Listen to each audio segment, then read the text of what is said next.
Colleagues, I'm pleased to rise today as we commemorate this 800th anniversary of the Magna Carta, the Great Charter. This is a vital document that relates to conversations we have here on this floor.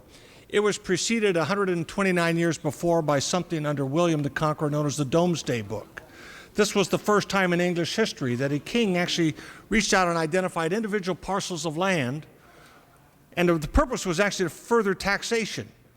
But it planted the seed of individual property and ownership, and therefore human dignity, the autonomy of the individual, and that there were limitations on the power of the king. So the Magna Carta, which we honor today, built upon that foundation with a wide array of provisions, some of which relate to feudal practices long since forgotten, but the great chapters 39 and 40 dealing with a swift trial, property rights.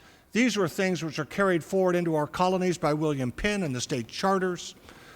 And it stands for this incredible idea that there is a limit upon the power of the king that rests in the people.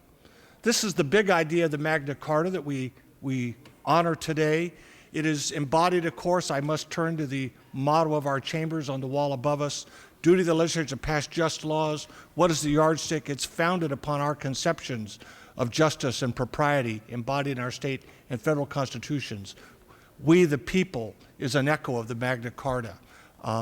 So I just want to say all of this points not just to the limitation of the power of the king, but a great reminder that freedom is not in our DNA.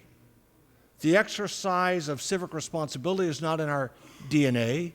It is something that across centuries has gradually been grasped by individuals, so that this conversation we have here on the floor about the need to energize the sense of democracy, of participation, of the privileges of living in democracy is actually a long-running objective of democratic ideals. And even as we've talked about it in the last election cycle, how do we bring people greater engagement?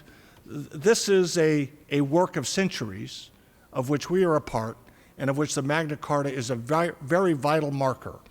So I'm honored to rise in support of this measure.